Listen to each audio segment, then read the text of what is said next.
Hi there, and welcome back to the Lisa Nichols Show, where together we discover tools to live up the life that we deserve, to have abundance, to have joy, to have happiness, to have 360 abundance. Today, I'm so excited to talk about one of my favorite topics and the topic in our lives that take up the most real estate relationships.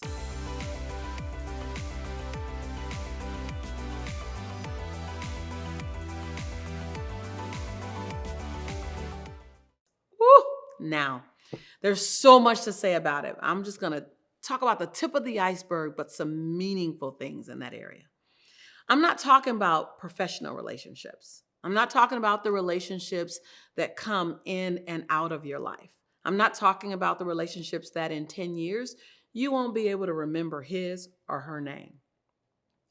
The relationships I'm talking about are your inner circle relationships, your friends, your family, your romantic interest, your safe spaces, your children.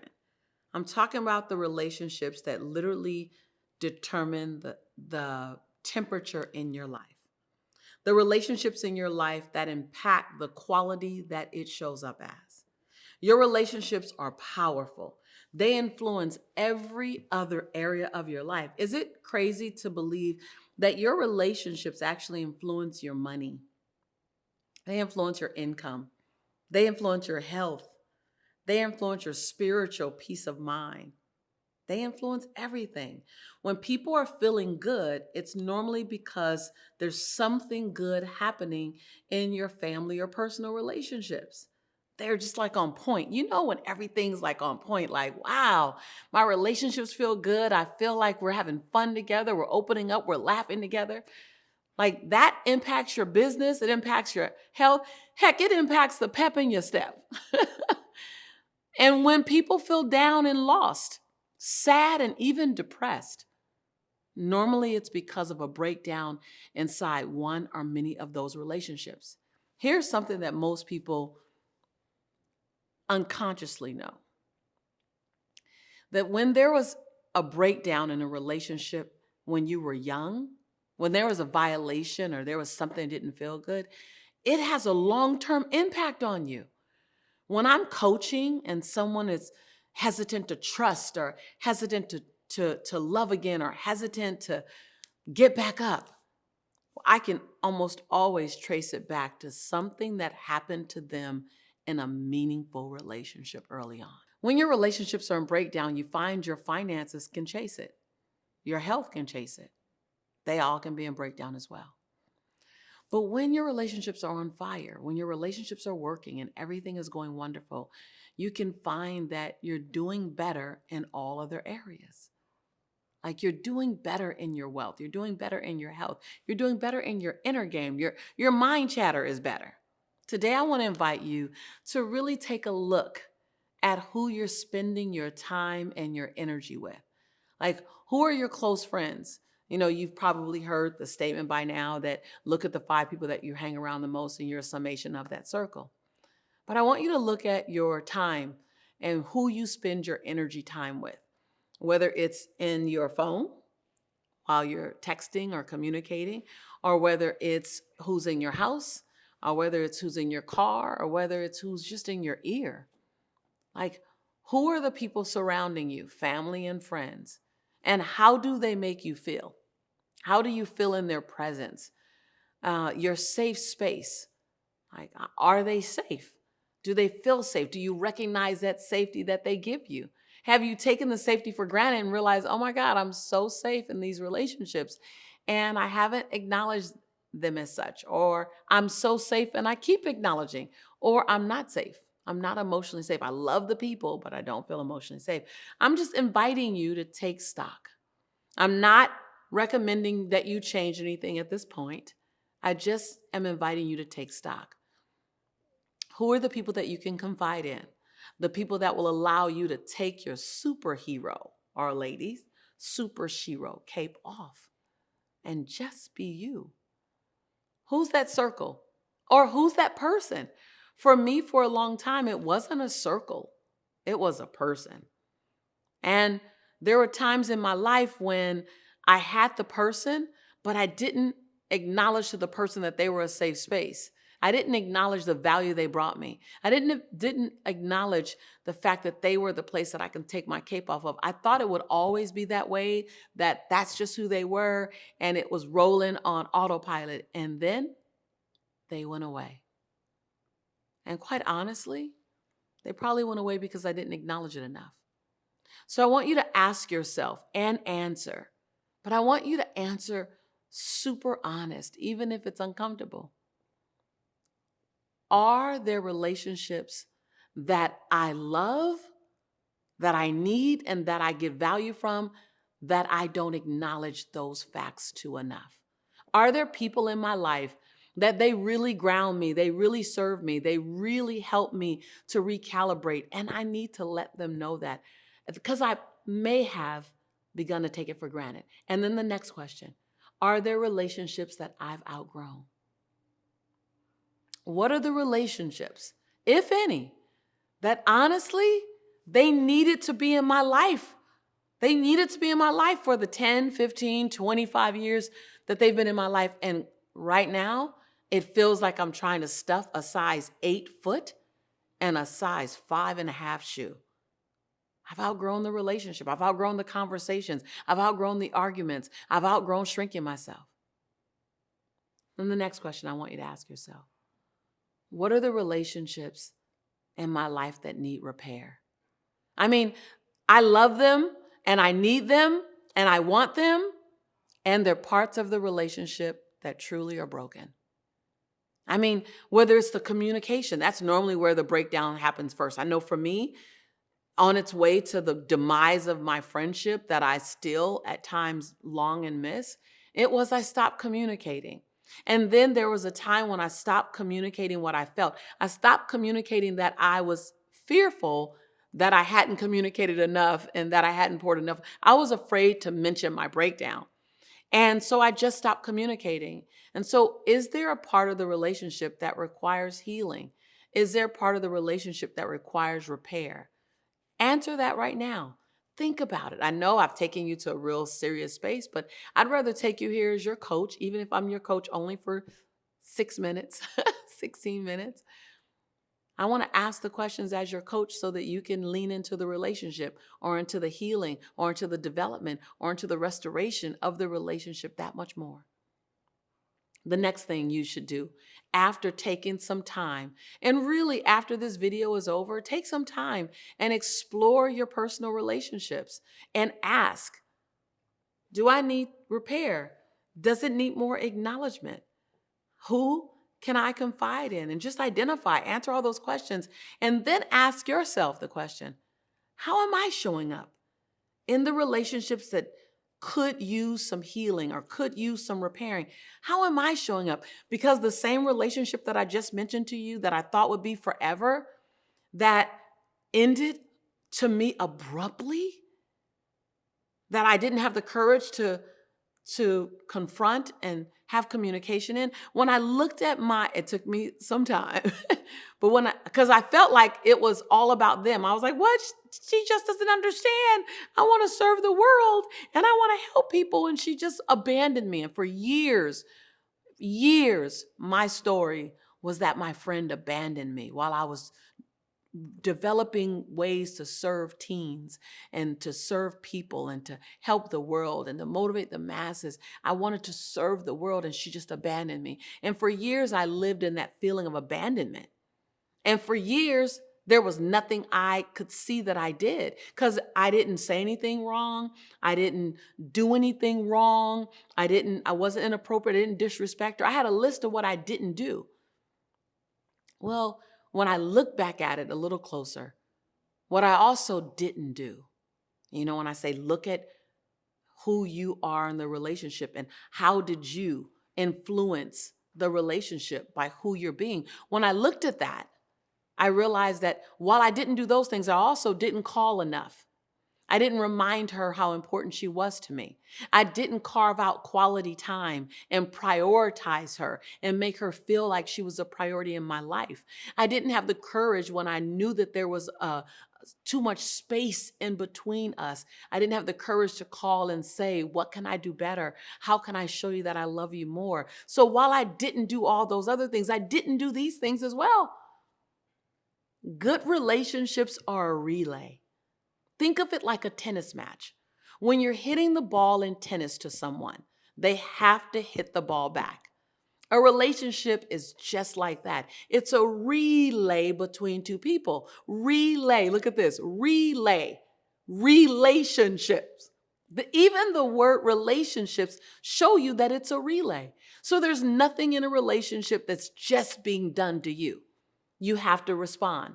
And even not responding is a response. Even not talking is talking. Ah, that only took me 15 years to get. And a really important friendship. The loss of a really important friendship to get. Most people think that relationships that are going bad, that's not going the way you want them, they're going bad because of the other person. And if I ask you, or we're at a dinner party, or we're sitting down having lunch, we're just chilling, and there's someone in your life that you have tension with, we're always so ready to say the things that they're doing. And guess what? You're always the innocent character in your story. If you think about it, even when you're talking about a conversation with someone, this is funny. Watch this. When you're talking about a conversation with someone, you'll even use voice tonation to be the innocent character, to be the character without fault. This is how you do it. Now, just be honest, and your comments tell me if this sounds familiar. You'll say, I said, we need to have time and we need to do things. And then my sister said, well, I don't want to have time. And you always, we even change our tonation to make the other character in the story seem more guilty than us. And this is not about guilt. A relationship goes back and forth. And it's important for us to realize that the quality of your relationship is a direct result. Type in chat, direct result is a direct result of what you're putting into it. It's a direct result. The relationship that you have is a bank account, and everyone is making deposits in the relationship bank account. And everyone also is making withdrawals. And the reality is, so often we make a withdrawal from the bank account, but we haven't made a deposit equivalent or greater than our withdrawal. Now, we know what happens when you go to the bank and you have $500 in and you try to get $800 out. That would be a no. It says insufficient funds. What if in your relationship, if you're withdrawing more than you deposit, it says insufficient deposits? You need to put more in. By the same token, if you're in relationships and all you're doing is making deposits, all you're doing is serving, and you're not making withdrawals, you're going to feel empty. So remember, a relationship is like planting a garden. You have to plant the garden. Plant it with seeds of intention. This is a relationship, and we're going to have a great relationship. You do it unconsciously. You may not talk about it. Normally in romantic relationships, we'll talk about it more, but in your family relationship with your children, with your siblings, with your parents, with your friends, with your extended family, you don't necessarily talk about how in this garden, we're going to have amazing communication. We're going to have amazing times. We're going to create great memories. You're planting that seed in that garden. You have to remember that you have to water the garden and provide sun to the garden.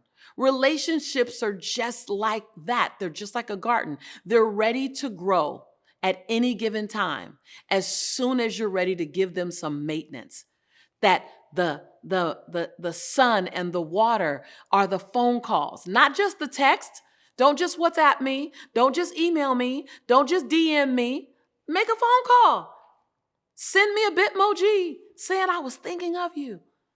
Water me with some love. Don't just make a request of me. You know that person that when they call you, you think, I'm getting a call. What do they want now? You know why? Because they make more withdrawals than they make deposits. So now when they step into your space, you're expecting a withdrawal. So make sure you're watering the relationship with some love. And what does love look like? Random acts of kindness. Hey, I was out and I saw this lemonade and I know that this is one of your favorite lemonades. Hey, I was out and I know you love mangoes. Oh, I sent you something. I noticed that you're fanning yourself a lot. So I sent you this fan that I saw on Amazon. Random acts of kindness. That's love. That I love it. It's called demonstrable love. Last night, I was in the kitchen and I'm cooking tacos with my family. And my husband made me a glass of something delicious. I don't even know what it was. He goes, babe, I made up something for you. I think you might like it. I still don't know what it was. I just know it was delicious. Guess what? I felt love. I said to my husband 3 years ago when I made this video, 3 years from when I made this video earlier, I said, babe, because when I moved to the Bahamas, we didn't have an ice machine in our refrigerator. And I've been having an ice machine on my refrigerator for years.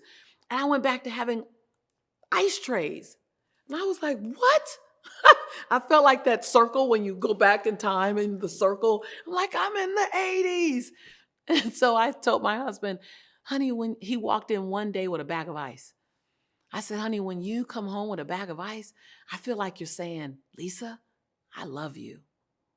Do you know for the next 3 years up until today, my husband will come through the door. We have an ice maker now, by the way. We have two ice makers now, two refrigerators. He will come through the door with a big old bag of ice because it shows love. It's pouring love into our relationship. And until I tell him, I don't need any more ice, we're going to get big bags of ice. Water your relationship with generosity. Water your relationship with forgiveness. Don't keep score. Just keep track of what got you off track, but don't keep score. Don't collect. Keeping score is collecting evidence of what makes them wrong, or what makes them lazy, or what makes them ungrateful, or what makes them inconsiderate, or what makes them, it's just collecting evidence of what makes them wrong. Don't collect evidence. Water the relationship with some grace. Oh, by the way, the same grace that you would love. Water the relationship with compassion. Because when you get to the end of your days, and let's pray, they're years and years and years away. But when you get to the end of your days, guarantee you will not calculate how many programs could you create online, how many followers did you have on social media, how many dollars did you have in your physical bank account at the time. You will not look at any of that to determine your quality of life. You will look at your relationships. How many people are calling you? How many people are coming to sit with you? How many people are grateful that you were in their lives? When you're in your final days, I just watched and navigated and walked with my grandmother in her final season. And I want a final season like hers, where everyone was around her bed, fighting, taking turns being around her rocking chair, sitting with her, eating with her, laughing with her, traveling with her. Everyone was vying to be in her space because she had contributed so much to them. She had deposited into all of our banks. And my grandma, all she had to do was sit and make withdrawal after withdrawal after withdrawal. And until she drew her last breath, she still had love in the bank to withdraw from. So I invite you, nourish and nurture your relationship. They're the ones that are going to give you the greatest memories. And remember, this show is not just a monologue. It's not just a one-way conversation. This is a necessary grown folk dialogue. This is courageous conversations. This is where we come to take our cape off. This is where we come to take our supersonic hats off. This is where we come to sit and go, help me become the best version of myself. I'm smart. Some would call me brilliant, but I still need to grow and want to grow. Help me grow into the best version of myself. I would love to hear from you. Leave a comment below on how you plan to use this video to improve your relationships and ultimately to improve your quality of life. Please share in this comments, what was an aha for you? Oh my God, Lisa, I didn't think of it that way. Or I knew that, but then I forgot it. Thanks for the reminder. Give me a comment. Let me know how this resonates with you. This is probably one of my most important videos on this channel. Because I know how valuable relationships are. And always, whenever you come back, remember that this is your home and we are your tribe. And I am your sister in prosperity and in possibility. And when I say that I believe in you and I love you, you know, it's because I do. I'll see you real soon. Take care.